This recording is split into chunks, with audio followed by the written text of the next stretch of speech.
जय श्री कृष्ण, जय श्री राधे। सच्चिदानंद रूपाय विश्वोत्पत्त्यादि हेतवे तापत्रय विनाशाय श्री कृष्णाय वयम नमः। मैं पंडित सोमेश कांत रविकांत दीक्षित, माँ वैष्णो माता मंदिर जबलपुर से आप सभी लोगों का अपने YouTube चैनल पर बहुत स्वागत करता हूं। आज 14 दिसंबर 2021 है, मार्गशीर्ष मास है, शुक्ल पक्ष है और आज मोक्षदा एकादशी है। साथ ही साथ आज गीता जयंती भी है। मोक्षदा एकादशी का महात्म्य आपको जानना बहुत जरूरी है, क्योंकि मोक्षदा एकादशी के दिन व्रत करने से बहुत पुण्य प्राप्त होता है। जैसा कि मोक्षदा एकादशी के नाम से ही समझ में आ रहा है कि व्यक्ति सांसारिक दुखों से छूटकर श्री हरि विष्णु को प्राप्त करने के लिए इस व्रत को रखता है और श्री हरि विष्णु अपने चरणों पे उनको स्थान देते हैं। आज गीता जयंती भी है। गीता जयंती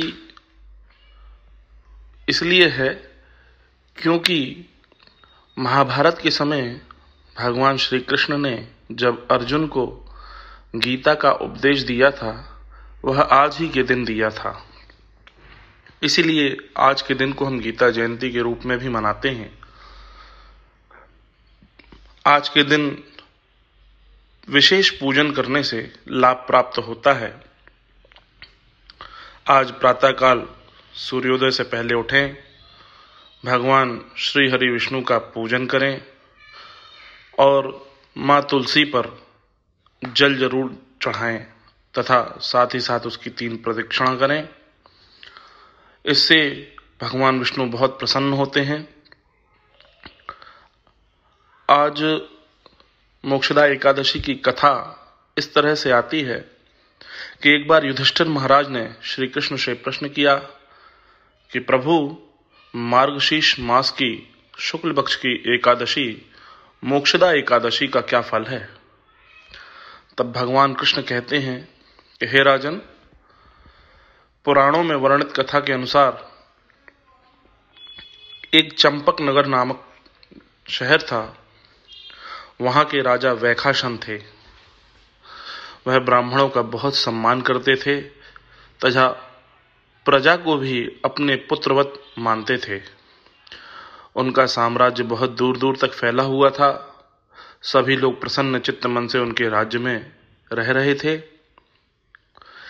एक दिन राजा को स्वप्न आया कि उसके पिता नरक में यातना भोग रहे हैं। प्रातःकाल राजा बहुत चिंतित थे। सभी ब्राह्मणों को बुलाया, ब्राह्मणों को अपना स्वप्न सुनाया और पूछा कि हे ब्राह्मण देवता, मेरे पिता जो नरक में यातना भोग रहे हैं, मैं इसके लिए क्या कर सकता हूं? कृपया कुछ उपाय बताएं। मैं इतने बड़े साम्राज्य का राजा होकर भी अपने पिता के लिए कुछ नहीं कर पा रहा हूं। तभी सभी ब्राह्मणों ने संगोष्ठी की।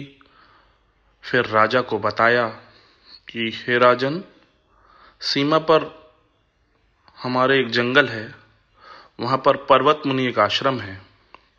वहां पर त्रिकाल मुनि तपस्वी हैं एक, वह बहुत ही अद्भुत संत हैं। हमें उनकी शरण में चलना चाहिए तथा वहां जाकर हम उन्हें अपनी समस्या बताएंगे तो अवश्य ही वे हमारे इस समस्या का निदान देंगे।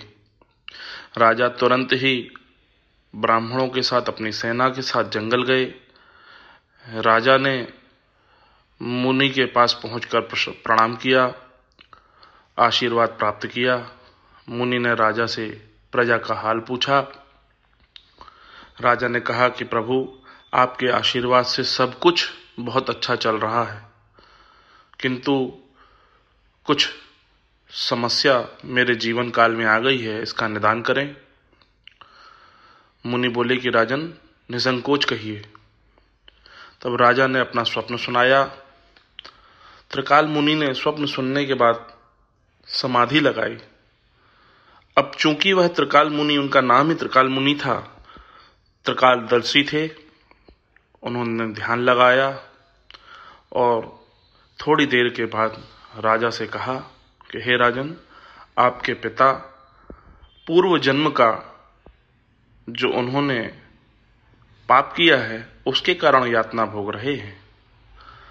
अपने पिता को आप मुक्ति दिलाना चाहते हैं तो इसके लिए मैं आपको एक उपाय बता देता हूं। राजन ने कहा कि महाराज, जो भी उपाय हो मैं उसे अवश्य करूंगा। मुनि बोले कि मार्गशीर्ष शुक्ल पक्ष की एकादशी का आप व्रत करो तथा उसका पुण्य अपने पिता को दे दो। निश्चित रूप से आपके पिता को मुक्ति प्राप्त होगी। राजा ने सुनकर महाराज को प्रणाम किया, अपने महल आए।